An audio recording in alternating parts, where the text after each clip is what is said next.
दिए गए विकल्पों में से कौन सा भिन्न है। यानी कि यहाँ पर देखोगे आप तो यहाँ पर देखिए 4 ऑप्शन है, 4 में से आपके 3 तो जो होंगे वो तो आपके एक समान होंगे, लेकिन एक जो होगा वह आपका अलग होगा। ये हमसे यहाँ पर पूछा गया है। अब यहाँ पर दिया गया है, देखिए एक है आपका लाल, एक है आपका बैंगनी, एक है आपका नीला और एक है आपका सफ़ेद। यहाँ पर 4 रंग दिए गए हैं और हमें बताना है कि यहाँ पर भिन्न कौन सा है, यानी कि अलग कौन सा है। ये आपका रेलवे का प्रश्न है, आपको अच्छे से पता है। अब यहाँ पर रेलवे में आपकी साइंस भी आती है और साइंस में देखिए आपका एक टॉपिक है जो कि आपने पढ़ा होगा, जिसे हम कहते हैं लाइट। लाइट यानी कि प्रकाश। ये टॉपिक आपने अच्छे से पढ़ा होगा और उसमें आपको एक चीज़ अच्छे से पता होगी, वो क्या होती है कि जब कभी भी जैसे कि हम यहाँ पर बात करें कि एक ऑब्जेक्ट है हमारा, एक ऑब्जेक्ट है हमारा और वो ऑब्जेक्ट जो है वह काले रंग का है। कौन से रंग का है? काले रंग का है। अब वो ऑब्जेक्ट जो है वह काले रंग का है, तो वह कोई भी वस्तु हुई, जैसे कि अभी कोई वस्तु है जो कि हमें काले रंग की दिख रही है, तो वह काले रंग की दिख क्यों रही है? वह काले रंग की इसलिए दिखती है क्योंकि जितनी भी प्रकाश किरणें होती हैं, काला रंग जो होता है, जितनी भी प्रकाश किरणें होती हैं उन सभी को अवशोषित कर लेता है, लेकिन परावर्तित किसी को नहीं करता है। यानी कि हम यहाँ पर बोलें कि जैसे कि प्रकाश किरण आएगी तो यह अवशोषित कर लेगा, काला रंग जो होगा वह अवशोषित कर लेगा, लेकिन परावर्तित किसी को भी नहीं करेगा, इसलिए यह काला रंग दिखता है। अब यहाँ पर हम यदि बात करें कि एक हमारा दूसरा ऑब्जेक्ट है जो कि कैसा है? सफ़ेद है। कैसा है? सफ़ेद है।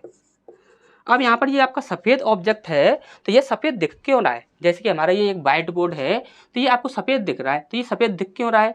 तो देखिए सफ़ेद का कारण क्या होता है कि जितनी भी प्रकाश किरणें आती हैं, सफ़ेद कलर क्या करता है, जितनी भी प्रकाश किरणें आती हैं उन्हें अवशोषित कर लेता है और अवशोषित करने के बाद सारी ही प्रकाश किरणों को परावर्तित कर देता है। जैसे कि आई प्रकाश किरण उसे लौटा देगा, आई प्रकाश किरण और उसे लौटा देगा, आई प्रकाश किरण और उसे क्या करेगा? लौटा देगा। यानी कि अवशोषित करेगा पहले, फिर उसके बाद परावर्तित कर देगा। ठीक। अब यहाँ पर बाकी के जो अन्य जो रंग होते हैं, अदर जो होते हैं, एक काला और सफ़ेद को छोड़कर, काला और सफ़ेद को छोड़कर जितने भी आपके रंग होते हैं वो कैसे दिखते हैं? तो जैसे कि हम माने कि यहाँ पर हमारा ये एक ऑब्जेक्ट है, ये किसी भी रंग का हो सकता है। अब मान के चलिए जैसे कि हम एक एग्जाम्पल के तौर पर देख लें कि यहाँ पर ये आपका लाल रंग का है, तो यहाँ पर होगा क्या कि यहाँ पर जो आपकी प्रकाश किरणें आएंगी कि सारी की सारी प्रकाश किरणों को तो वह अवशोषित कर लेगा, सारी ही सारी प्रकाश किरणों को तो वह अवशोषित कर लेगा। लेकिन यदि ये ऑब्जेक्ट आपका लाल रंग का है तो वह केवल लाल रंग की प्रकाश किरणों को ही यहाँ पर क्या करेगा? परावर्तित करेगा। इसलिए ये क्या होता है कि लाल रंग का दिखता है। ठीक। अब यहाँ पर यदि हरे रंग का होता तो ये सिर्फ हरे रंग की प्रकाश किरण को ही परावर्तित करता, और यदि ये पीले रंग का होता तो सिर्फ पीले रंग की प्रकाश किरण को परावर्तित करता। ठीक। अच्छा, समझ आ गया होगा। ये चीज़ आपने पढ़ी होगी, अगर ना पढ़ी हो तो ये चीज़ आप समझ लीजिए, इससे भी आपके साइंस में काफ़ी प्रश्न बनते हैं। ठीक। अब यहाँ पर देखिए हमसे पूछा गया था कि दिए गए विकल्पों में से कौन सा भिन्न है। ठीक। तो यहाँ पर है आपका लाल, एक है नीला, एक है आपका सफ़ेद और एक है बैंगनी। तो देखिए लाल जो होगा, नीला जो होगा और बैंगनी जो होगा वो क्या करेंगे? सिर्फ एक ही प्रकाश किरण को परावर्तित करेंगे, लेकिन जो सफ़ेद जो होता है वह आपका अलग कलर होता है। यही क्या होगा कि यही यहाँ पर भिन्न होगा, क्योंकि ये क्या करता है कि सारी ही प्रकाश किरणों को परावर्तित कर देता है। ठीक। अब यहाँ पर काला रंग इसीलिए नहीं रखा गया है क्योंकि काला जो होता है वह सभी को अवशोषित कर लेता है, लेकिन परावर्तित किसी को नहीं करता है, तो ये यहाँ पर इसके जैसा ही हो जाता, इसलिए यहाँ पर काला नहीं रखा गया है। यहाँ पर नीला, लाल और बैंगनी रखा गया है। ठीक। तो नीला, लाल और बैंगनी ये तो एक जैसे ही हो जाएंगे, लेकिन ये सफ़ेद जो है वह आपका अलग हो जाएगा। ठीक। इस प्रकार से इस प्रश्न का आंसर जो होता है वह होता है आपका सफ़ेद। ठीक। और कुछ लोगों का यहाँ पर मानना क्या होता है कि जैसे कि हम यहाँ पर बात करें तो देखिए रेड जो लिखा हुआ है, रेड में आपका यहाँ पर देखोगे तो ई जो है वह आपका वॉवेल है। ठीक। अब यहाँ पर आप देखोगे तो एक है आपका यू और एक है आपका ई, ये दोनों वॉवेल हैं, यानी कि यहाँ पर 2 वॉवेल हैं और यहाँ पर आपका 1 वॉवेल है। ठीक। अब यहाँ पर आप देखोगे तो यहाँ पर आपका एक तो यू हो गया और एक आपका ई हो गया, इस प्रकार से यहाँ पर 2 वॉवेल हैं। ठीक। अब यहाँ पर आप देखोगे तो यहाँ पर एक है आपका आई और एक है आपका ई, इस प्रकार से यहाँ पर 2 वॉवेल होते हैं। ठीक। अब यहाँ पर आप देखोगे इस आधार पर यदि देखोगे तो यहाँ पर 2 वॉवेल हैं, यहाँ पर 2 वॉवेल हैं, यहाँ पर भी 2 वॉवेल हैं, तो यहाँ पर आंसर हमारा क्या होना चाहिए? लाल होना चाहिए। ठीक। लेकिन आप इस प्रकार से कभी भी आंसर मत कीजिएगा, क्योंकि यहाँ पर ऐसा कोई लॉजिक नहीं लगता है, क्योंकि ऐसा लॉजिक तब लगेगा जैसे कि आपकी कोई सीरीज वगैरह हो, जैसे कोई सीरीज है उसमें क्या हो रहा है कि 2 फिर 2 के बाद 1 फिर 1 के बाद 2 फिर 1 1, या फिर आपका ऐसे भिन्न देखा जा रहा हो जिसमें संख्याओं के रूप में हम यहाँ पर जोड़ रहे या घटा रहे हों, ठीक। तो वहाँ पर इस प्रकार से होगा, तो वहाँ पर आपका ऐसा लॉजिक लग सकता है, लेकिन यहाँ पर इस प्रकार का लॉजिक नहीं लगेगा। जैसे कि हमारा कोई ऐसे मान के चलिए सीरीज दी गई है, तो वहाँ पर देखा हमने कि यहाँ पर 2 बॉबल हैं, यहाँ पर 1 बॉबल हो गया, यहाँ पर 2 बॉबल हैं, यहाँ पर 1 बॉबल हो गया, यहाँ पर 2 हैं, यहाँ पर 1 बॉबल हो गया। तो इस प्रकार से सीरीज वगैरह आपकी बन सकती हैं, लेकिन आपके यहाँ पर देखो, यहाँ पर सीधा सीधा ही यहाँ पर स्पेलिंग दी गई है, और स्पेलिंग के साथ साथ ही यहाँ पर रंग और दिए गए हैं, रंग के नाम भी दिए गए हैं, वो भी आपके हिंदी में, ठीक। तो ये चीज़ आपको याद रखनी है कि हमेशा ही आप देखोगे तो दोनों तरीके से देखोगे। यहाँ पर देखिए, आपका हिंदी में जब देना ही था उसे, तो वह अंग्रेजी में क्यों देता? अगर सिर्फ उसे इस प्रकार से देखना होता या वोवेल या कॉन्सोनेंट के आधार पर देखना होता, तो वह सिर्फ अंग्रेजी में देता, वह हिंदी का प्रयोग नहीं करता। लेकिन यहाँ पर उसने अगर हिंदी का भी प्रयोग किया है, तो यहाँ पर जाहिर सी बात है ऐसा कोई भी कॉन्सेप्ट यहाँ पर नहीं लगेगा, ठीक। तो अच्छे से ये चीज़ आपको समझ आ गई होगी। नेक्स्ट क्वेश्चन की ओर बढ़ते हैं। इसके बाद नेक्स्ट प्रश्न है हमारे यहाँ पर देखिए, यहाँ पर ये आपका एक स्टेटमेंट दिया गया है, ठीक। और यहाँ पर ये आपके 2 निष्कर्ष दिए गए हैं, पहला और दूसरा। अब हमें यहाँ पर बताना है कि कौन सा सही है कौन सा गलत है, या फिर दोनों सही है या फिर दोनों गलत हैं, ठीक। अब यहाँ पर देखिए, इसे सॉल्व करने के लिए हम आपको काफ़ी बार तरीके बता सकते हैं, बता चुके हैं पहले ही, लेकिन आपको फिर से हम बता देते हैं यदि आपने पिछली वीडियो ना देखी हो। तो देखिए, इसे सॉल्व करने के लिए आपको क्या करना होता है। देखिए, यदि आपको इस प्रकार के, यानी कि कोई भी इन दोनों में से कोई भी साइन दिखे, इन दोनों में से कोई भी साइन दिख जाए तो वह ठीक है, ठीक। और इसके बाद यदि इन दोनों में से कोई भी साइन दिख जाए तो वह भी ठीक है, लेकिन ये साइन दिखेगा तो ये भी ठीक है। लेकिन यहाँ पर इस प्रकार से साइन बन जाता है, कंडीशन जो है वह आपकी इस प्रकार से बन जाती है, तो वह आपका गलत होगा। यदि आपकी इसी प्रकार से इस प्रकार से कंडीशन बन जाती है, तो यह भी आपका क्या होगा, गलत होगा, ठीक। एक तो कॉन्सेप्ट आपका यहाँ पर ये वाला लगता है, ठीक। और दूसरा कॉन्सेप्ट क्या लगता है कि यदि आपको यहाँ पर तीनों साइन दिए गए हैं, तो वहाँ पर हमेशा ही आपको जो साइन मानकर चलना है वह आपका ये वाला मानकर चलना है, ठीक। और यदि मान के चलिए ये वाला साइन नहीं दिया गया है, ये दोनों साइन दिए गए हैं, तो आपको हमेशा ही ये वाला साइन मानकर चलना है, ठीक। ये तो आपका लास्ट में ही रहेगा, इससे आपका कोई मतलब नहीं है, ठीक। अब यहाँ पर देखिए, अब हमें इन्हें सॉल्व करते हैं। वैसे सॉल्व करने के लिए यहाँ पर देखिए सेकंडों में आप आंसर बता सकते हैं, देखते ही आंसर बता दोगे, लेकिन हम आपको पूरी तरह से सॉल्व करके बता देते हैं, ठीक। यहाँ पर देखिए, हमें क्या सॉल्व करना है, ए बड़ा है के से। यहाँ पर क्या बोला गया है, ए बड़ा है के से, ठीक। ए से हमें सॉल्व करना है। तो देखिए, ए कहाँ पर है, यहाँ पर है, के कहाँ पर है, यहाँ पर है। तो के से लेकर ए तक पूरा उतार लीजिए। ये आपका के हो गया, के हो गया, छोटा है ओ से, छोटा है बराबर है एस से, इज इक्वल टू ए, इस प्रकार से दिया गया है, ठीक। अब यहाँ पर आप देख रहे हो तो ये साइन भी है, ये साइन भी है और ये साइन भी है, तीनों साइन दिए गए हैं। तो हम साइन प्रयोग कौन सा करेंगे, ये वाला, ठीक। हमने ये वाला साइन प्रयोग कर लिया। अब यहाँ पर क्या है, ए, और यहाँ पर क्या है, के। तो हमारा आंसर क्या बनता है, के छोटा है ए से। यहाँ पर क्या दिया गया था, के छोटा है ए से, तो यानी कि हम यहाँ कह सकते हैं कि ये वाला जो है ये हमारा सही है, ठीक। अब यहाँ पर दूसरा देखते हैं, दूसरा क्या बोल रहा है, ओ छोटा है और बराबर है एक्स के। अब यहाँ पर देखिए, ओ और एक्स को देखना है हमें, तो ओ ये रहा, एक्स ये रहा, ओ से लेकर एक्स तक उतार लीजिए, ओ एस ए एक्स, ठीक। अब यहाँ पर आप ध्यान से समझिएगा, यहाँ पर देखिए तीनों साइन हमें दिख तो रहे हैं, लेकिन हम इसका यूज करेंगे, ये हमने आपको बताया था। लेकिन यहाँ पर आप दूसरी चीज़ यहाँ पर देखोगे, हमने आपको ये भी बताया था, यदि इस प्रकार की कंडीशन बनती है तो वह गलत होगा, और इस प्रकार की बनती है तो वह भी आपका क्या होगा, गलत होगा। अब यहाँ पर देखिए, इसका मुंह किधर है, इधर की साइड, ठीक, और इसका मुंह किधर है, इधर की साइड, ये हो गया। अब यहाँ पर देखोगे तो हम बनाएंगे क्या, एक्स और यहाँ पर ओ। अब यहाँ पर ये क्या हो रहा है कि विपरीत साइन हो रहे हैं। जब विपरीत साइन हो रहे हैं तो ये क्या हो जाएगी, हमारी कंडीशन गलत हो जाएगी, ठीक। हमने आपको यही चीज़ सिखाई थी हमें यहाँ पर, ठीक। तो यहाँ पर ये क्या होगा, दूसरा वाला जो होगा वह हमारा गलत हो जाएगा, ठीक।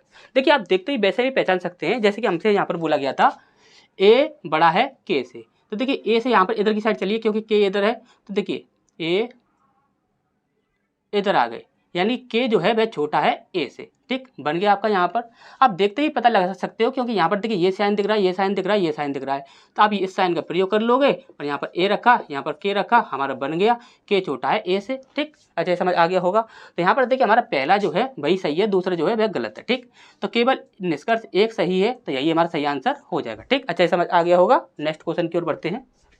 इसका नेक्स्ट प्रश्न हमारे यहाँ पर देखिए, यहाँ पर पूछा गया है दिए गए चित्र में कितने त्रिभुज हैं। ठीक, ये आपकी आकृति दी गई है, इसमें कितने त्रिभुज हैं ये आपको बताना है। ठीक, तो काफ़ी इजी है। यहाँ पर सिर्फ आपको एक बात याद रखनी है कि जैसे कि कोई भी त्रिभुज हो, उसको यदि दो भागों में बांटा जाता है तो वहाँ पर आपके तीन त्रिभुज बनते हैं। ठीक, अब यहाँ पर आप देखोगे तो यहाँ पर देखिए ये आपका एक त्रिभुज है, जैसे तीन भागों में बांटा जा रहा है तो यहाँ पर आपका तीन त्रिभुज बनेंगे। ठीक, दो भागों में बांटा जा रहा है, सॉरी। अब यहाँ पर देखिए ये आपका एक त्रिभुज है, जैसे कि दो भागों में बांटा जा रहा है तो यहाँ से भी आपके तीन त्रिभुज निकलेंगे। ठीक, अब यहाँ पर देखिए 3 और 3 6, उसके बाद 7 8 9 और 10, टोटल कितने हो गए? 10 हो गए। यहाँ पर 10 जो है वह हमारा आंसर हो जाएगा। ठीक, अच्छे समझ आ गया होगा। नेक्स्ट क्वेश्चन की ओर बढ़ते हैं। इसका नेक्स्ट प्रश्न है हमारे यहाँ पर बोला गया है एक व्यक्ति की ओर इशारा करते हुए ऋतिका ने कहा वह मेरे दादाजी के एकमात्र पुत्र का पुत्र है। ऋतिका उस व्यक्ति से किस प्रकार से संबंधित है ये हमें यहाँ पर बताना है। ठीक, अब यहाँ पर देखिए उसने क्या बोला, एक व्यक्ति की ओर इशारा करते हुए ऋतिका ने कहा, एक है ऋतिका।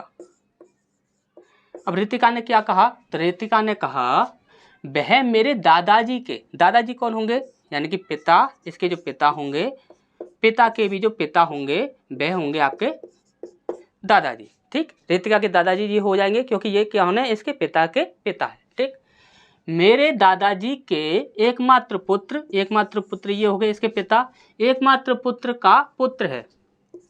तो वह जो व्यक्ति जो है ऋतिका के पिता का ही कौन है, बेटा, पिता का ही बेटा हो जाएगा, तभी तो वह पिता का एकमात्र पुत्र होगा। तो ये ऋतिका के साथ किस प्रकार से संबंधित होगा, ये कौन हो जाएंगे आपस में, बहन भाई हो जाएंगे, यानी कि आंसर क्या हो जाएगा, बहन। ठीक, अच्छा समझ आ गया होगा। नेक्स्ट क्वेश्चन की ओर बढ़ते हैं। इसका नेक्स्ट प्रश्न है हमारे यहाँ पर देखिए, यहाँ पर बोला गया है यदि 21 अक्टूबर 2015, 21 अक्टूबर 2015 को कौन सा दिन है, सोमवार है। ठीक, कौन सा दिन था, सोमवार था।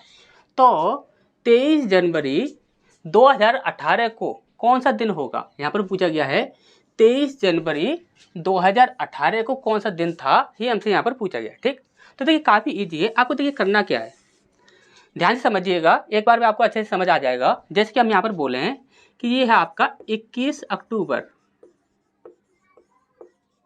2015, 21 अक्टूबर 2015 को कौन सा दिन बताया गया है, तो सोमवार बताया गया है। ठीक, अब यहाँ पर आप देखिए, यहाँ पर बोला गया है 23 जनवरी 2018, 23 जनवरी 2018 के लिए बोला गया है। स्टार्टिंग पॉइंट ही है आपका 23 जनवरी है। ठीक, जब 23 जनवरी है तो आप यहाँ पर क्या कीजिए, काफ़ी लंबा जाना पड़ेगा, इससे अच्छा क्या है कि शॉर्टकट तरीका क्या है कि आप क्या कीजिए कि यहाँ पर 21 अक्टूबर, ये क्या 21 अक्टूबर 2015 के बाद 16 17 18, तो यहाँ पर आप निकाल लीजिए 2016, सॉरी 17 निकालिए, 16 नहीं 17। ठीक, तो यहाँ पर आप निकालिए 2017। ठीक, यहाँ पर 18 पे सिर्फ क्या होगा, अक्टूबर के बाद नवंबर दिसंबर जनवरी, सिर्फ 3 महीने रह जाएंगे। ठीक, अब यहाँ पर आप देखिए ये आपका 2017 को कौन सा दिन होगा ये हमें यहाँ पर निकालना है। ठीक, तो देखिए 21 से आपका 21 कैंसिल हो जाएगा, अक्टूबर से अक्टूबर कैंसिल हो जाएगा। अब यहाँ पर आप देखोगे तो ये है आपका 2015, ये है आपका 2017, यानी कि एक यहाँ पर आप देखोगे 15 के बाद आपका 16 भी आएगा, यानी कि यहाँ पर आप देखोगे तो यहाँ पर आपका एक लीप वर्ष भी होगा। यदि लीप वर्ष है तो यहाँ पर कितना है, देखिए 15 और 17, यानी कि यहाँ पर कितने बचे, 2 बचे। यहाँ पर 2 दिन तो ये हो गए और एक आपका लीप वर्ष होगा तो एक दिन वो हो जाएगा, यानी कि टोटल कितने दिन हो गए, 3 दिन हो गए। कितने दिन हो गए, 3 दिन हो गए। तो यहाँ पर आप क्या करोगे कि 3 दिन ऐड कर दोगे इसमें, तो सोमवार के बाद मंगल बुध बृहस्पति, क्या हो जाएगा आपका, बृहस्पतिवार। ठीक, अब यहाँ पर देखिए ध्यान समझिएगा 21 अक्टूबर 2017 को कौन सा दिन है, बृहस्पतिवार है। अब यहाँ पर देखिए एक है आपका अक्टूबर, एक है आपका नवंबर और एक है आपका दिसंबर और एक है आपका जनवरी। ठीक। अक्टूबर जो होता है वह 31 का होता है, नवंबर जो होता है वह आपका 30 का होता है, फिर इसका दिसंबर जो होता है वह भी 31 का होता है, और जनवरी भी जो होता है वह भी आपका 31 का होता है। ठीक। अब यहाँ पर देखिए अक्टूबर में हमने कहाँ तक निकाल लिया, 21 तक निकाला, यानी कि 21 को यदि हम माइनस करते हैं तो हमारा कितना बचता है, 10 दिन बचते हैं। ठीक। यहाँ पर आपके 10 दिन हैं, यहाँ पर आपके 30 दिन हैं, यहाँ पर आपके 31 दिन है, और हमें निकालना कहाँ तक है, 23 जनवरी तक। तो हमें यहाँ पर 31 नहीं लेना होगा, यहाँ पर सिर्फ 23 जनवरी लेना होगा। ठीक।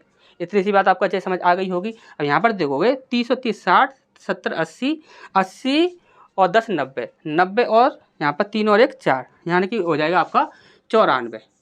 टोटल कितने दिन हो रहे हैं, 94 दिन हो रहे हैं। अब 94 दिन को यदि हम 7 से भाग लगाएं तो 7 से कम 7, 2 बचा, 7 के 21, यहाँ पर 3 आपका शेष बच जाता है। कितना बच जाता है, 3 शेष बच जाता है। अब यहाँ पर देखिए बृहस्पतिवार जो है उसमें आप 3 दिन ऐड कर दीजिए तो कितना हो जाएगा, बृहस्पतिवार, शुक्रवार, शनिवार, रविवार, क्या हो जाएगा, रविवार, यानी कि संडे हमारा सही आंसर हो जाएगा।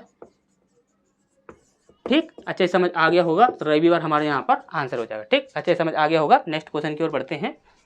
इसका नेक्स्ट प्रश्न हमारे यहाँ पर देखिए बोला गया है एक निश्चित कूट भाषा में इसको ये लिखा जाता है, तो यहाँ पर इसको क्या लिखा जाएगा इसी कूट भाषा में, ये हमसे यहाँ पर पूछा गया है। ठीक। देखिए हमने आपको इस प्रकार के प्रश्नों को सॉल्व करने के लिए एक तरीका बताया था, और वो तरीका क्या था, जैसे कि हम यहाँ पर लिखा हुआ है DEAF। ठीक। इस प्रकार से लिखा हुआ है, तो यहाँ पर हम इसे सॉल्व कैसे करते हैं कि यहाँ पर सामने लिख देते हैं HJGM। ठीक। इस प्रकार से लिख देते हैं। ठीक। तो कभी कभी क्या होता है कि यहाँ पर यदि हम सामने लिखते हैं तो सामने लिखने से हमारा क्या होता है कि दिमाग नहीं चल लग पाता है यहाँ पर कि इसमें किस प्रकार की कंडीशन बन रही है। तो वहाँ पर आप उसे क्या कीजिए कि वहाँ से आप उठाकर इसे आप HJGM इस प्रकार से नीचे लिख दीजिए। ठीक। नीचे लिखने से कभी क्या होता है कि दिमाग लग जाता है। जैसे कि हम यहाँ पर बोलें, जैसे कि आपका देखिए ये आपका 4 पर आता है, ये आपका 8 पर आता है, ये आपका 5 पर आता है, ये आपका 10 पर आता है, ये आपका 1 पर आता है, ये आपका 7 पर आता है, ये आपका 6 पर आता है, और ये आपका 13 पर आता है। अब यहाँ पर आप क्या देख रहे हो, 4 में 4 जोड़ोगे, 4 में यदि आप 4 जोड़ोगे तो आपका 8 बनेगा, 5 में यदि आप 5 जोड़ोगे तो आपका क्या बनेगा, 10 बनेगा, 1 में यदि आप 6 जोड़ोगे तो आपका 7 बनेगा। इसी प्रकार से 6 में यदि आप 7 जोड़ दोगे तो 6 दूनी 12 और 1 13, यानी कि 13 बन जाएगा। ठीक। अच्छा समझ आ गया होगा। 4 फिर 5 फिर 6 फिर 7 इस प्रकार से आपका ऐड किया जा रहा है। ठीक। तो इसी प्रकार से यहाँ पर भी कर देते हैं, जैसे कि आपका CALM। ठीक। C कितने पर, 3 पर, A कितने पर, 1 पर, L कितने पर, 12 पर, M कितने पर, 13 पर। ठीक। 3 के बाद क्या आएगा, 3 में यदि हम यहाँ पर देखिए 4 ऐड हो रहा है तो यहाँ पर 4 ऐड करेंगे, 4 और 3 7, कितना हो जाएगा 7। तो 7 पर कितना आता है आपका G आता है। G आपका यहाँ पर देखिए कहाँ पर है, तो देखिए यहाँ पर एक ऑप्शन तो ये कैंसिल होता है, एक ऑप्शन ये कैंसिल होता है, तो G यहाँ पर भी है, G यहाँ पर भी है। ठीक। 1 के बाद क्या आता है आपका, देख 1 में कितना ऐड करना है आपको, 5 ऐड करना है, तो 5 में 1 ऐड करेंगे तो कितना आ जाएगा, 6 आ जाएगा। 6 पर कितना आता है आपका, F आ जाता है। तो F देखिए F कहाँ पर है, तो देखिए F यहाँ पर है, तो यही हमारा सही आंसर हो जाएगा। इसमें C है तो ये आपका गलत हो जाएगा। ठीक। अच्छा ये समझ आ गया होगा। नेक्स्ट क्वेश्चन की ओर बढ़ते हैं। इसका नेक्स्ट प्रश्न है हमारे यहाँ पर, देखिए यहाँ पर पूछा गया है निम्नलिखित आकृति में कितने त्रिभुज हैं। ये जो आपकी आकृति दी गई है इसमें कितने त्रिभुज हैं ये हमें यहाँ पर बताना है। ठीक। आप एक बात यहाँ पर ध्यान से समझिएगा, जैसे कि हम आपको हर बार बताते हैं कि जैसे कि आपका एक त्रिभुज हुआ और उस त्रिभुज को यदि हमने 2 भागों में बांटा तो वह यहाँ पर आपके हमेशा ही 3 त्रिभुज बनते हैं, पूरा एक बड़ा वाला, एक ये वाला 2 और एक ये वाला 3। ठीक। तो यहाँ पर टोटल आपके 3 त्रिभुज निकलते हैं। ठीक। अब यहाँ पर आप ध्यान से समझिएगा, इस लाइन को देखिए यहाँ पर सीधा इस प्रकार से, यहाँ से ये देखिए यो इस प्रकार से गया, इस प्रकार से गया, और यहाँ पर ये इस प्रकार से आ गया। ठीक। ये आपका एक पूरा एरिया दिख रहा होगा। अब इस एरिया में यदि हम बात करें तो यहाँ पर देखिए सीधा ही इसे 2 भागों में बांटा जा रहा है, तो यहाँ से आपके 3 त्रिभुज निकल आएंगे। ठीक। अच्छे समझ आ गया होगा। अब यहाँ पर आप देखोगे तो यहाँ पर देखिए इस प्रकार से देखिए आप यूँ, फिर यूँ और फिर यूँ, इस प्रकार से ये आपको एक त्रिभुज दिख रहा होगा। यहाँ पर ये जो आपको त्रिभुज दिख रहा है तो इसको भी यहाँ पर 2 भागों में बांटा जा रहा है, तो यहाँ से भी कितने निकलेंगे, 3 त्रिभुज निकलेंगे। ठीक। कन्फर्म। अब इसके बाद यहाँ पर देखिए इतना एरिया हमारा पूरा कंप्लीट हो चुका है। देखिए बच्चा कितना हमारा, ये वाला एरिया बचा है, और इस एरिया में भी देखोगे तो ये वाला जो आपका एक त्रिभुज है इसे भी आप देखोगे तो यहाँ पर देखिए 2 भागों में बांटा जा रहा है इसको भी। तो यहाँ पर कितने त्रिभुज निकलेंगे आपके, 3 त्रिभुज यहाँ पर से निकलेंगे आपके। ठीक। तो यहाँ पर देखिए आपका पूरा एरिया कवर हो चुका है। अब यहाँ पर आप देखोगे तो देखिए 3 यहाँ से निकले, 3 यहाँ से निकले, 3 यहाँ से निकले, 3 6 और 3 9, टोटल आपके यहाँ पर 9 त्रिभुज यहाँ पर बन चुके हैं। ठीक, अब यहाँ पर आप एक बात ध्यान से देखिएगा, यहाँ पर यदि हम बात करें तो देखिए एक हमने आपकी आकृति ये बनाई थी, एक ये आकृति बनाई थी और एक आकृति ये बनाई थी। इस प्रकार से हमने यहाँ पर 9 त्रिभुज बना दी। ठीक, लेकिन यहाँ पर कोई भी एक ऐसी आकृति, 2 आकृति ऐसी हैं जिन्हें हम यदि एक साथ जोड़ें तो हमारा एक त्रिभुज बन जाए। तो आप बोलोगे कि सर यहाँ पर आप देखोगे तो यहाँ पर एक सीधा यदि यहाँ पर इस प्रकार से यूँ चला जाए, यदि सीधा यहाँ से इस प्रकार से यूँ चला जाए और फिर इसके बाद यूँ देखिए, फिर इसके बाद यूँ देखिए, तो यहाँ पर देखोगे तो एक त्रिभुज आपका ये बन जाता है। तो 9 और 1 टोटल आपके कितने हो जाते हैं, यहाँ पर 10 त्रिभुज यहाँ पर आपके बन जाते हैं। ठीक, तो यहाँ पर जो हमारा आंसर होगा वो क्या हो जाएगा, यहाँ पर ए ऑप्शन जो है वह हमारे यहाँ पर सही हो जाएगा। ठीक, अच्छा समझ आ गया होगा। नेक्स्ट क्वेश्चन की ओर बढ़ते हैं। इसका नेक्स्ट प्रश्न है हमारे यहाँ पर, देखिए यहाँ पर बोला गया है निम्नलिखित श्रृंखला में से लुप्त पद ज्ञात कीजिए। यहाँ पर लुप्त पद कहाँ पर है, तो यहाँ पर ये क्वेश्चन मार्क के स्थान पर क्या आएगा ये हमें यहाँ पर बताना है। ठीक, अब यहाँ पर आप देखिएगा, यहाँ पर क्या है, 4 और 6 से 100 बन रहा है, 7 और 13 से 400 बन रहा है। इसी प्रकार से 10 और 14 से क्या बनेगा, ये हमसे यहाँ पर पूछा गया। ठीक, अब बहुत ही आसान है। आसान कैसे है, देखिए 4 और 6 कितना होता है, 10 होता है, और 10 का यदि हम यहाँ पर स्क्वायर करते हैं तो हमारा कितना बनता है, 100 बन जाता है। ठीक, इसी प्रकार से हम देखें तो 7 और 13 कितना होता है, 7 और 13 20 होता है, और 20 का यदि हम स्क्वायर करते हैं तो हमारा कितना बनता है, 400 बन जाता है। ठीक, जैसा कि यहाँ पर दिया गया है। ठीक, अब उसी प्रकार से हमें यहाँ पर करना होगा। तो देखिए 10 और 10 20 और 4 24, यानी कि 24 का यदि हम स्क्वायर करते हैं तो हमारा कितना बनना चाहिए, तो 24 का यदि हम स्क्वायर करते हैं तो हमारा बन जाता है 576। ठीक, आपको याद होगा, देखिए स्क्वायर और क्यूब तो आपको अच्छे से याद होने चाहिए। ठीक,